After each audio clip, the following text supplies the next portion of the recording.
డబ్బు, అనారోగ్యం, ఉద్యోగం, వ్యాపారం, అప్పులతో బాధపడుతున్నారా? మీకోసమే లాంచ్ యువర్ ఫ్యూచర్ ప్రోగ్రామ్.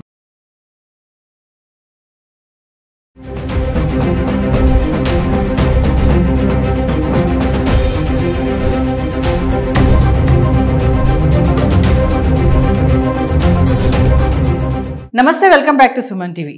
నమస్తే జవేరి గారు. నమస్తే నవీన గారు. జవేరి గారు, బాపట్ల జిల్లాలో జరిగిన సంఘటన మీకు తెలిసే ఉంటుంది. పాపకి 10th క్లాస్ రిజల్ట్స్ వచ్చాయి. అన్ని సబ్జెక్టులో బాగా వచ్చాయి, మార్క్స్ 90+ ఉన్నాయి. కానీ ఒక్క సబ్జెక్ట్లో ఫెయిల్ అయిపోయింది.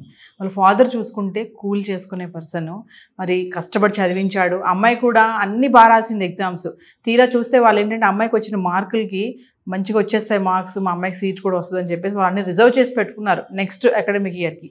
తీరా చూస్తే ఒక సబ్జెక్ట్లో ఫెయిల్ అవడం జరిగింది. చూస్తే రివాల్యుయేషన్ పెట్టుకున్నారు.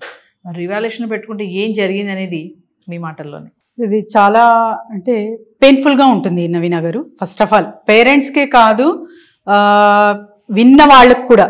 ఈ మాట ఎందుకు అంటున్నానంటే ఆల్మోస్ట్ ఆల్ సబ్జెక్ట్స్లో 90% 90 మార్క్స్ అయితే రీచ్ అయింది ఆ అమ్మాయి. ఒక్క సబ్జెక్ట్లో ఫెయిల్ అవ్వడం జరిగింది.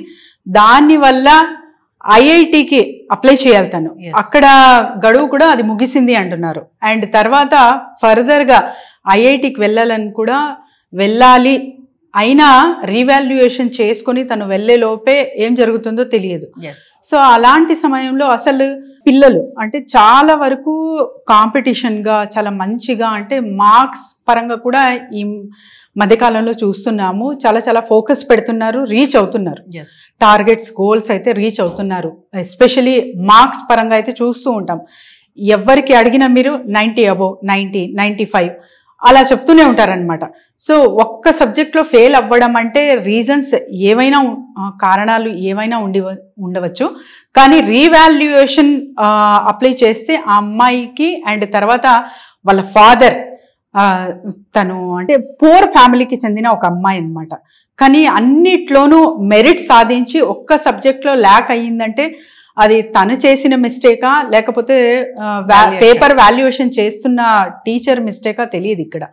దీన్ని బట్టి మనం ఏం అర్థం చేసుకోవచ్చు అంటే ఎయిదర్ నిజంగానే అమ్మాయికి ఇంట్రెస్ట్ లేకపోతే ఒక సబ్జెక్టు, సో ఎక్స్క్యూజ్ అన్నది మినిమం మార్క్స్ 35 అన్నది వేసి పాస్ చేస్తే బాగుంటుంది. సో ఏ స్టూడెంట్స్ కైనా ఇప్పుడు ఎన్ఈపి న్యూ ఎడ్యుకేషన్ పాలసీ అనేది గవర్నమెంట్ ఆమోదంలోకి మెల్లగా వస్తుంది నవీన గారు. సో దీని పర్పసే అదనమాట. పిల్లల మీద ఎక్కువగా ప్రెషర్ పెట్టకుండా చదువు హ్యాపీగా వాళ్ళు నేర్చుకోవాలి. అండ్ సో ఈ ప్రెషర్ వాళ్ళ బ్రెయిన్కి కూడా ఎఫెక్ట్ చేస్తుంది. సో అలా కాకుండా వీళ్ళు హ్యాపీగా చదువుకోవాలి. At the same time so ఎక్కువ భట్టి సిస్టమ్ కానివ్వండి, ఎక్కువ అంటే ర్యాట్ రేస్లా వెళ్ళకుండా ఏ రైట్ గైడెన్స్, ఏ కరెక్ట్ నాలెడ్జ్ పొందాలి అనేది చాలా చాలా కృషి చేస్తుంది గవర్నమెంట్ కూడా. కానీ ఇక్కడ మనం ఈ సందర్భంలో ఈ అమ్మాయి విషయంలో చూసుకుంటే సో ఖచ్చితంగా అందరూ సపోర్ట్ చేయాలి. ఎస్పెషలీ గవర్నమెంట్ అయితే ఖచ్చితంగా సపోర్ట్ చేయాలి. అప్పుడే దీనికి సొల్యూషన్ అనేది దొరుకుతుంది. సో పేదరికంతో వచ్చిన ఒక మెరిట్ స్టూడెంట్స్కి లైఫ్ అనేది చాలా చాలా ఇంపార్టెంట్. అది కూడా 1 year వేస్ట్ అవుతుంది అంటే వాళ్ళ ఫ్యామిలీ పరిస్థితి ఏంటి కూడా ఆలోచిస్తే చాలా బాధ అవుతుంది నవీన గారు.